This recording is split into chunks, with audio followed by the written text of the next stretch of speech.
اس وقت تصانیف کی اتنا بڑا دباؤ آ گیا تھا، ایک تحریک بدعقیدگی کی چلی تھی، عرب سے امپورٹ ہو کے ہندوستان میں آئی اور اتنا بڑا ایک یلغار آ گئی تھی، اور یلغار سینکڑوں لوگوں کے ذریعے آئی تھی کہ جگہ جگہ جو اہل صلاحیت تھے ان کی زندگیاں اس کے دفاع میں اور اس کے دفاع میں ہی گزر گئی، سمجھے قتال میں ہی گزر گئی، دور امن نہیں ملا ان کو، دفاع کرنے میں اور ان کے حملے کا روکنے میں، جواب دینے میں ہی زندگیاں گزر گئیں، خواہ بشکل خطاب خواہ بشکل مناظرہ یا تدریس۔ وہ سارا دور اس دور کی اتنی ایک نفسا نفسی تھی اور مسلک پر اتنا حملہ تھا، اور اگر اعلیٰ حضرت نہ ہوتے، لوگ کہتے ہیں اعلیٰ حضرت میں شدت بہت تھی، بہت شدت تھی، بڑے سخت فتوے دیے۔ میں ایک ایسا شخص یہ بات کر رہا ہوں جس کے مزاج میں آپ دیکھتے ہیں شدت ہے یا نہیں ہے، ایک ایسا شخص کہہ رہا ہے جس کی اپنی طبیعت میں شدت نہیں اور اپنے فتویٰ میں شدت نہیں ہے، اعتدال ہے، نرمی ہے، بڑی گنجائش ہے، وہ شخص کہہ رہا ہے اگر اعلیٰ حضرت کے مزاج میں یہ شدت، اللہ پاک نے یہ شدت جو صلابت ہے یہ غیرت تھی۔ ہمیں تو شدت نظر آتی ہے نا، ہمیں تو شدت نظر آتی ہے، یہ غیرت تھی مسلک حق کے دفاع میں۔ اگر طبیعت ایسی نہ ہوتی، اگر طبیعت ایسی نہ ہوتی اور ان کی طبیعت بھی میرے جیسی ہوتی،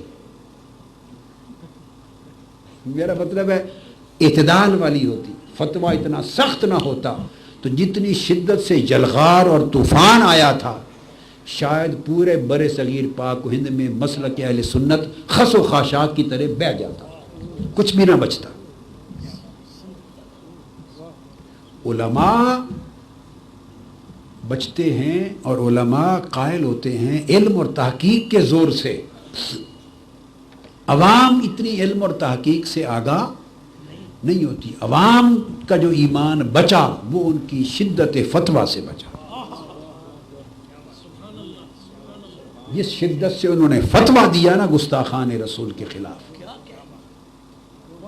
اور جو جنگ لڑی، اس شدت نے بر صغیر پاک و ہند کے کروڑوں مسلمان، عامت المسلمین کو، جن کو الف آب آتا ہی نہیں آتا، کتابیں کیا پڑھنی، جن کے پاس علم اور تحقیق ہے ہی نہیں، اس شدت نے ان کے ایمان بچا لیے۔ اس کو تجدید کہتے ہیں، یہ تجدید کا عنصر تھا کہ عقیدہ بچا لیا، کیا اس کو مردہ ہونے سے بچا لیا، زندہ کر لیا، اور اس تجدید میں دخل ان کی اللہ نے ہر دور میں، جب تجدید کا کام اللہ کسی کو دیتا ہے تو اس دور کے تقاضوں کے مطابق اس کو طبیعت دیتا ہے، مزاج دیتا ہے، اس کی تحقیق کا بھی مزاج وہ ہوتا ہے، کبھی شدت سے کام چلتا ہے، کبھی نرمی سے اعتدال سے کام چلتا ہے، کبھی حکمت سے کام چلتا ہے۔ یہ ہر دور کی ضروریات ہوتی ہیں علمی۔ تو اعلیٰ حضرت جو تجدید کر پائے اور مجدد ہوئے اس صدی کے، وہ اس لیے ہوئے کہ انہوں نے مسلک اہل سنت، عقیدہ اہل سنت والجماعت کو مردہ ہونے سے بچا لیا، زندہ کر لیا، دفاع کیا۔ اور وہ کیسے کامیاب ہوئے اور کر پائے؟ وہ علم اور تحقیق کے تو آسمان تھے ہی۔ دیکھو نا، آپ جب اعلیٰ حضرت کی، آپ سے میری مراد بہت سے ہمارے علماء خطبہ، جب اعلیٰ حضرت کو بہت بڑا عالم اور محقق کہتے ہیں تو بہت سے علماء اپنے انداز میں کہتے ہیں۔ میں جب ان کو علم اور تحقیق کا سمندر اور علم تحقیق کا ان کو سمائے سبا، ساتواں آسمان کہتا ہوں، تو میں کسی اور نگاہ سے دیکھ کر کہتا ہوں، میں ہر ایک کو ایسے نہیں کہہ دیتا، میں ہر ایک کو ایسے نہیں کہہ دیتا۔ یعنی عقیدت کی میری طبیعت ایسی نہیں ہے کہ میں عقیدت کی وجہ سے القاب دے دوں کہ ہمارے امام ہیں، ہمارے اکابر میں سے ہیں، اس طرح القاب دے دوں، میری طبیعت ایسی نہیں۔ حق بات ہو تو زبان پر لاتا ہوں۔ اعلیٰ حضرت کو اللہ رب العزت نے جو علم، جو استعداد، جو صلاحیت، جو استنباط، جو استخراج، جو استدلال اور جو صلابت رائے اور اس سے اخذ نتیجہ اور اس کا استنباط کے بعد اس کا اطلاق و انطباق اور مصادر تک رجوع اور ان سے اخذ، یہ جو چیزیں اعلیٰ حضرت کو اللہ رب العزت نے عطا کی تھی، وہ ہند کے اس پورے دور میں کسی مسلک کے عالم کے پاس بھی اتنی صلاحیت نہیں تھی۔ یہ میں عصبیت کی بات نہیں کرتا، ہر کوئی علم میں جس مقام پر ہے میں اس کی عزت کرتا ہوں، علم میں مقام کی۔ اعلیٰ حضرت منفرد تھے،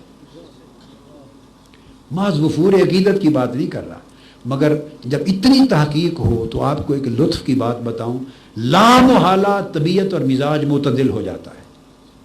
یہ تحقیق کا منطقی نتیجہ ہے، یہ اجتماع ضدین تھا،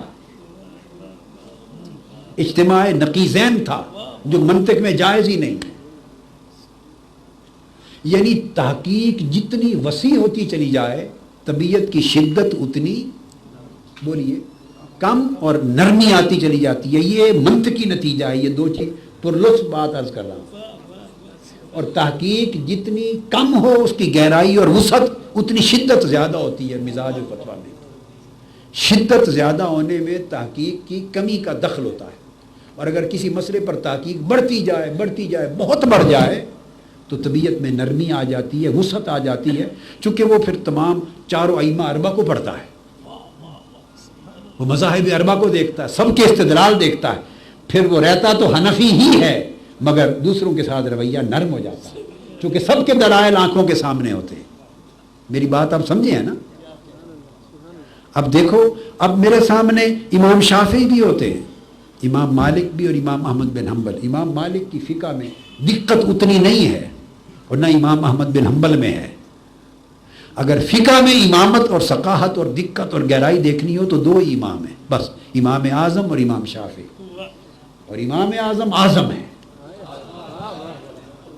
ان کا ثانی نہیں ہے کوئی، مگر دوسرے امام شافعی ہیں۔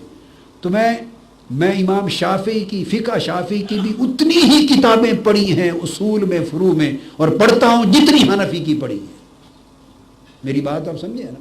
کوئی شوافے بیٹھے ہو تو وہ سمجھے شاید میں شافعی اور مذہب اتنا جانوں۔ مقصد بات کا یہ کہ جب سارے مذاہب سامنے ہوتے ہیں اور دلائل ہوتے ہیں اور مذاہب متروکہ بھی سامنے ہوتے ہیں، مذہب ظاہری میں کیا ہے، ابن حزم نے کیا کیا، فلاں نے کیا، اختلاف الفقہا، جتنی وسعت بڑھتی چلی جاتی ہے تو طبیعت میں شدت کم ہوتی ہے، گنجائش بڑھ جاتی ہے، اعتدال آتا ہے۔ یہ میں نے ایک خاص لطیف بات کہی۔ اب اس بات کو ذہن میں رکھے تو اب سوال پیدا ہوتا ہے کہ جتنی تحقیق اور مطالعہ کی وسعت اعلیٰ حضرت کے پاس تھی، اس حساب سے ضروری تھا کہ طبیعت میں شدت کا نام و نشان ہی نہ ہوتا، فتویٰ میں وسعت اور نرمی ہوتی۔ تو یہ دو چیزیں کیسے ہوئی؟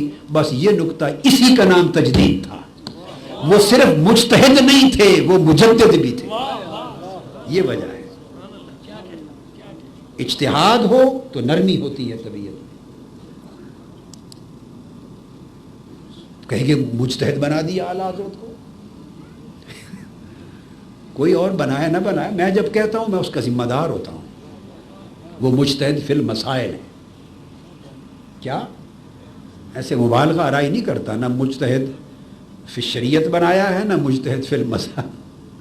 مجتہد فی المسائل تیسرا درجہ ہے، اور مجتہد مقید، یہ دو درجے کے مجتہد قیامت تک جائز ہیں، ہوں گے اور ہوتے رہے ہیں۔ یہ امام مرخینانی بڑی بڑی کتابوں کے مصنفین اس تیسرے اور چوتھے درجے کے مجتہد ہی تو